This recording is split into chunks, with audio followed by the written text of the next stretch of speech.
Lomba mobilan pertama Pekalongan kena Karisma.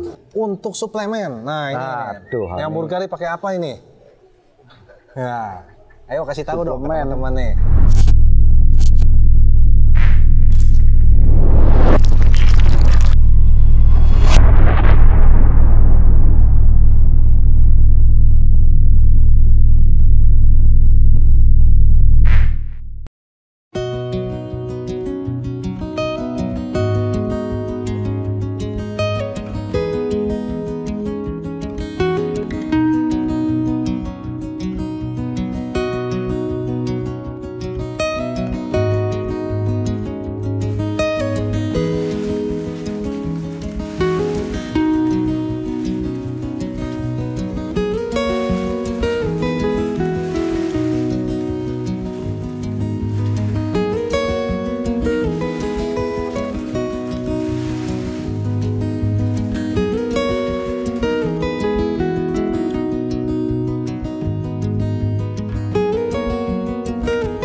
Teman-teman, ini pasti teman-teman penasaran nih. Rawatan masing-masing tim kan beda-beda. Nah, ini kebetulan kita akan menanyakan rahasia dari tim Neo Bulgari ini. Rawatan merpatinya seperti apa, Om? Rawatannya Iya. Jemurnya dari jam berapa? jemur kayak gitu ya. Iya. Jemur mandi gitu ya. Iya, nanti. Kalau jemur biasanya sih tergantung merpatinya pada saat usia. Oh, Usianya juga pengaruh ya. Iya, pengaruh. Setelah itu kita lihat kondisi burung. Misal badannya Iya. besar, jemurnya sampai jam berapa? Ya itu tergantung. Kalau kita umpamanya badannya kok terlalu besar, kegemukan gitu ya, kita kadang-kadang jemurnya waktunya dilebihin. Ya, sampai jam berapa tuh, Om? Kurang Ya lebih aja. kalau kita keluar jam berapa? Kalau kita keluar tuh sekitar jam 9 9 pagi.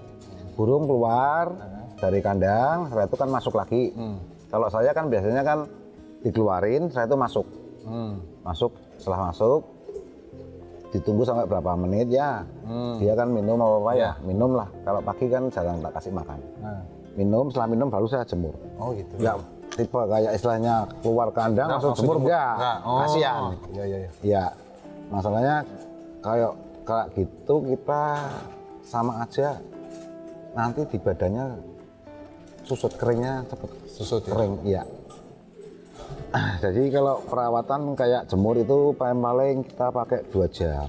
Oh, jemurnya 2 jam. Iya, kita pakai yang rata-rata ya, 2 jam paling cukup. Keluar jam 9, kita ambil jam 11 ya enggak, setengah 12 lah paling. Nggak mungkin jam 1 lebih, nggak mungkin. Yang intinya kalau penjemuran itu kan untuk mengurangi lemak aja. Iya. Nah, kalau kita kehabisan lemak malah cilaka. Iya. Gitu. Nah, ada yang berpandangan seperti ini, Om. Kalau misalkan nih burungnya ngesotan, katanya jemurnya harus dilamakan. Enggak. Bener nggak sih? Enggak, masalah ngesotan macam-macam, Bil. Macam Jadi karakter ya. kalau masalah burung ngesotan itu memang satu, kadang-kadang karakter. Kondisi burung kadang-kadang belum benar. Belum fit. Iya. Ya, bisa juga ya. Juga bisa kadang-kadang burung masih muda, yang pembentukan karakternya kan masih kita tergantung kita cara mendidiknya, gitu. Lah di situ kadang-kadang ada lagi dia terlalu mokok di situ, kita cara ngelatihnya nggak bener, ya resiko kan di situ. Gitu. Berarti pola latihan sangat pengaruh juga ya? Sangat pengaruh. Kita bisa ngomong istilahnya terlalu mokok jelek kadang-kadang memang ada. Contohnya ya kalau kita ngomong kayak jenggot naga dulu. Jenggot naga dulu itu dilatih burungnya ngesot terus, nggak pernah naik. Gitu, dengan kondisi yang dia perawatan bagus, dapat menu nutrisi yang bagus, gitu, dengan pola latihan juga dia itu bagus. Nyatanya dia bisa stabil, bisa stabil, kan gitu. Jadi tergantung dari kita cara melatih sama perawatan. Itu utama kalau saya. Nah, itu perawatannya dikasih apa, Om? Atau jagung toh? Atau ada campuran yang lain? Kalau menu pokok saya jagung. Menu pokok jagung. Itu makannya cuma sekali? Sehari sekali, sore. Sore ya? Tiap sore. itu setelah jagung biasanya kita kan kayak istilahnya ada extra pudding Bu ya. Kalau bahasa itunya ya. Cemilan Ya. Cemilan tuh kadang-kadang saya kasih beras merah. Oh, beras merah. Beras merah. Kalau memang burung itu badannya masih jelek kondisinya, saya tambahin kacang hijau. Oh, kacang hijau. Kacang hijau. Nah, untuk kacang hijau sendiri banyak orang dulu mengatakan kalau burung merpati dikasih makan kacang hijau, kotorannya bau, bisa menyebabkan TBC. Benar nggak sih, Om? Enggak lah, wong kita tiap hari dibersihin nggak ada kotoran bau ya. Itu kalau kotoran bau itu karena kita nggak tiap hari dibersihin, kan di situ logikanya. Iya. Semua tiap kotoran kalau kita ditimbun terus-menerus, tempatnya lembab, itu pasti bau. Bau, burung bisa sakit. Nah, dari efek itu lembab, otomatis kan banyak jamur. Benar. Nah, banyak jamur timbulnya virus. Virus nyerang si penghuni kandang pasti ya, merpatinya pasti kena. Kan gitu. Kita pakai itu aja, logika aja. Ya wis. Yang sehat aja. Iya, betul. Jangan sugesti-sugestian lah. Iya. Ya.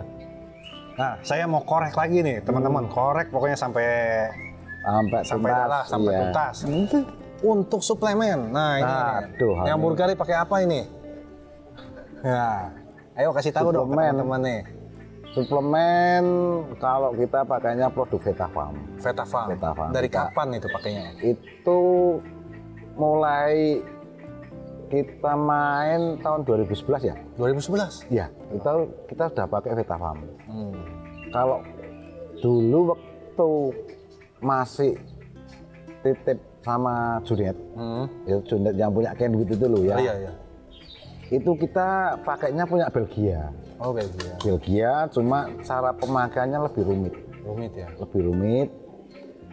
Dan saya dengar-dengar waktu dulu itu nggak ada bahasa Indonesianya, Bil. Jadi bukunya nggak ada itu. Tahu aturan pakainya ya? Nah, jadi kita pakainya cuma istilahnya tebak-tebak ya, kira-kira. Tebak-tebak buah manggis. Nah, cilaka itu. Nah, itu setelah itu kita beralih ke produk Vetafarm. Nah, pakai produk itu dari yang nggak pakai, setelah pakai ada perubahannya nggak? Ada. Itu memang nyata ada. Nyata? Ya, ada. Tapi itemnya kan itu banyak tuh. Banyak ya itemnya. Kalau saya lihat itu dari yang namanya liver tonic, setelah itu Vitabolit blood gitu ya. Ada lagi itu yang apa? Minuman. Rebolit, Richard. Ya. Setelah itu ada lagi Red Muscle. Wah, itu yang kadang-kadang Red Muscle itu jarang orang pakai. Iya. Ada lagi itu yang jarang orang pakai, jarang ada juga orang yang kasih tahu. Nah, itu ya, betul ya? Mayoritas senior yang pakai. senior. Nah, ini udah dibuka nih teman-teman. Ya, itu ini ada lagi tambahan, Bil. Yang apa nih? Vitamin mineral itu kayak jenis kalau kita vitamin. Jadi pengondisian kalau kena yang namanya vitamin mineral itu burung nggak lesu. Oh, itu setelah pasca lomba sih? Enggak. Setelah burung itu melakukan aktivitas. Iya. Jadi dikasih itu besoknya supaya dia itu nggak kelihatan lesu. Pulih ya? Pulih kan gitu. Kembali. Itu ada. Jadi itemnya apa? 7. Nah, itu 7. Nah, itu cara pemakaiannya kan macam-macam. Ya, tiap tim beda-beda. Nggak mungkin pukul rata, nggak mungkin. Itu kalau kayak paling susah itu pemakaian Vitabolit. Vitabolit ya? Paling susah. Itu kita harus bisa baca burung dulu. Baca karakter burung? Iya, itu. Nggak main sembarangan nggak asal. Kalau kita lihat orang kadang-kadang ngasih cuman, coba-coba. Iya, kalau kita lihat orang pemain lokalan itu mbok-mbokan bahasanya ya. Mbok-mbokan itu yang bahaya. Kalau pas benerin rezeki kerja, kalau enggak burung rewel pasti. Pernah ada yang komplain, kenapa burung saya kena Vitabolit kok? Satu, burungnya agak linglung. Itu. Yang kedua, giringnya pedot. Giringnya hilang. Iya. Itu macam-macam. Karena apa? Kalau kita pakai kayak obat-obatan gitu, itu kan ada aturannya, skalanya, urutannya lah. Urutannya ya. Ada, nggak cuma asal kita tembak satu, istilahnya satu jenis itu enggak. Kita urutannya ada. Jadi itu kita harus belajar lagi ya. Iya. Nah, Om, harapan ke depan nih untuk tim Neo Burgari, harapan Om maunya seperti apa nih? Apa diperbesar lagi atau Enggak gimana, lah. Om? Kalau saya sudah kayak gini cukup. Yang penting ya kualitas burung bisa bersaing di. Kualitas burung bisa Ya, bersaing. masalah juara itu ada rezeki. Tapi lebih bangga lagi kita bisa menunjukkan kualitas burung di lapangan. Di lapangan orang pada mengakui ya masih punya bobot lah ya, bobot kualitas dari burung ternakan. Itu istilahnya memang keinginan saya. Itu. Berarti udah mainin hasil anakan sendiri ya? Udah. Jadi kita puter-puter. Tapi tetap saya nggak egois nggak. Tetap saya masih ngambil istilahnya untuk cross-crossan. Cross-crossan ya? Ya punya orang itu ya kayak kemarin saya ngambil punya si Mas Firman itu ya. Jitukan ya itu.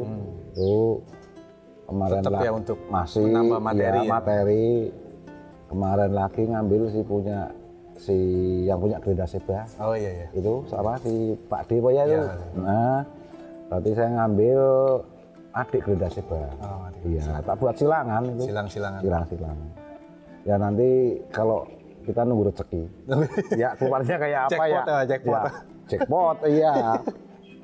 Kita pasrah aja sama yang kuasa. Iya. Itu kan rezeki. Ya bisa kita ini ketemu ini pasti keluar bagus sih, nggak bisa. Nggak bisa ya. Kadang-kadang burung yang kita nggak harapin keluar anak mukjizat.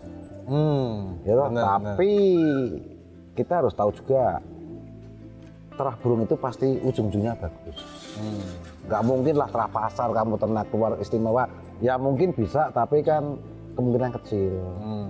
Kalau terahnya jelas, cuma kadang-kadang burung itu kamu abaikan, pas rezeki kamu keluar anak, kadang-kadang bagus. Kayak dulu, kayak keluarnya maskot sini kayak Karisma, nggak sengaja. Oh, Karisma itu nggak sengaja? Nggak sengaja, hitungannya cobalah tak tetesin. Iya, ya keluar Karisma. Kadang-kadang yang saya planning, kita rencana betul-betul matang, wah ini sudah kalkulasi ini bagus keluar anak gini, nyatanya meleset. Meleset. Jadi kembali lagi rezeki ternak itu, iya teman-teman. Rezeki teman-teman. Iya rezeki itu pastilah. Nah, untuk burung nih yang paling berkesan nih, Om seneng nih, siapa Om? Kalau pertama berkesan sampai sekarang itu malah saya beli. Hah? Burung beli itu. Burung beli? Iya. Siapa namanya Om? Itu waktu itu yang tak kasih nama Lapindo. Lapindo. Kok berkesan kan gitu ya? Alasannya kenapa? Nah, itu alasannya. Hadiah ulang tahun dari istri saya. Dari istri saya. Tapi kalau ternakan yang berkesan itu ya Karisma. Karisma ya. Dia ya termasuk kategori maskot Pekalongan lah ya. Maskot Pekalongan ya.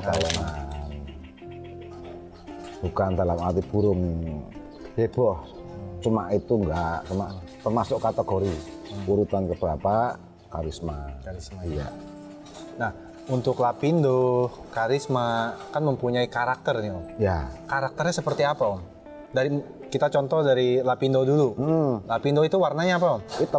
Hitam. Iya dulu. Nah, karakternya seperti apa Om? Itu karakternya burung stabil. Semakin tinggi semakin gila.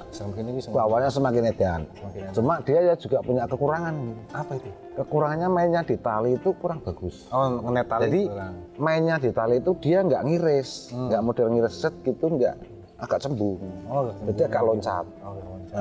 Nah, kriteria burung-burung sekarang itu kalau bisa mainnya tali ngiris ya. Ngiris tepat betina. Nah itu yang bisa mahal kan gitu. Kan di situ. Kalau Karisma memang dia serba bisa. Nah, Karisma warna apa nih Om? Megan Slip ya. Tapi burungnya daibah. Iya, Ibah ke Jatibarang ya. Di tempat Kopeho itu sana. Nah itu Karisma itu karakternya seperti apa Om? Kalau karisma itu karakternya aneh juga sih dia. Anehnya kenapa Jadi tuh? anehnya gini, kalau dia itu apa giringnya kenceng, Giringnya kencang? gitu, dia malah kerja, nggak ngesot. Oh gitu. Tapi kalau kalau burung kan gini, orang kalau lihat giringnya pelan, Pelan. pelan. Mayoritas burung itu mesti tinggi, Ya. gitu. Kalau dia nggak, malah ngedrap, Oh malah lari. malah lari, itu karisma. Tapi kalau giringnya kenceng, sependek apapun dia pasti loncat. Masuk ke kolongnya. Kan lucu dia. Jadi burung itu tuh ada keanehan. Kalau giringnya nggak kenceng, dia malah ngedrap. Oh gitu ya. Iya, resiko ngedrap. Tapi kalau giringnya kenceng sampai sininya berdarah ya kepalanya, wah udah pendek apapun dia mesti loncat. Nah yang saya dengar sesenya Kalau kenceng, CC dia ya yang bisa nilai kan orang luar, gitu. Cuma kita sharing aja, tiap orang kita wah burung kualitas CC kenceng heboh gitu ya, tepat betina kelebihan dia. Jadi pada eranya dia kelebihan dia CC kenceng tepat betina. Iya. betina ya. Nah itu yang dibuat. Kadang-kadang orang mikir, wah burung kok bisa kayak gitu ya. Nah itu yang nama saya jadi keangkat. Dulu karisma.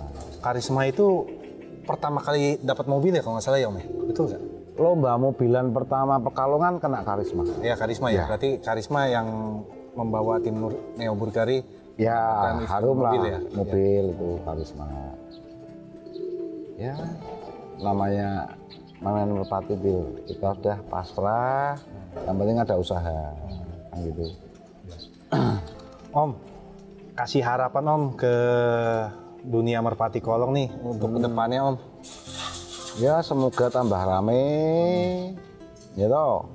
Setelah itu, ya itu saya cuma dengar itu agendanya, tolong agenda-agendanya kalau bisa sih Merpati Kolong tuh wadahnya ada gitu. Ada wadahnya Ada ya? wadahnya Jadi itu yang teratur ya. dalam arti biar para penghobi itu menyalurkannya itu enak. Enak. Ya tujuan kita enak, umpamanya Pekalongan, istilahnya lapak mana yang buat tolak ukur itu ya. Nah Jakarta mana nanti, ya itulah kita nanti harus ditata. Betul. Ya ditata. Nah yang susah itu kan gini, orangnya yang mau ngatur itu siapa?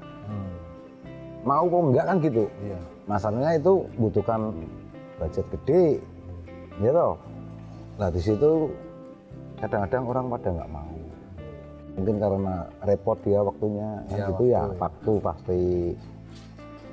Ya itu keinginan saya ya biar tambah rame, ada wadahnya, Ada wadahnya. biar jelas. Jadi kompetisinya itu gimana ya, rahat itu dalam arti bersaing di situ tapi dengan aturan yang jelas itu loh. Kalau enggak kita sana ada lomba, sini ada lomba. Setelah itu kadang-kadang di media elektronik banyak kecaman-kecaman ya. Nah itu yang kita yang kadang-kadang waduh kok kompetisinya kurang sehat lah ya. Kan di situ. Ya, teman-teman, sebentar lagi saya ingin pamit, Om. Ya, Terima kasih makasih. atas waktunya. Ya. Semoga sehat selalu Amin, dan amin. sukses selalu buat Amin. tim Neo Burgari. Siap. Nah, teman-teman, semoga liputan kali ini ada manfaatnya buat teman-teman semua dan juga yang penting yakin, Om. Pasti yakin ya.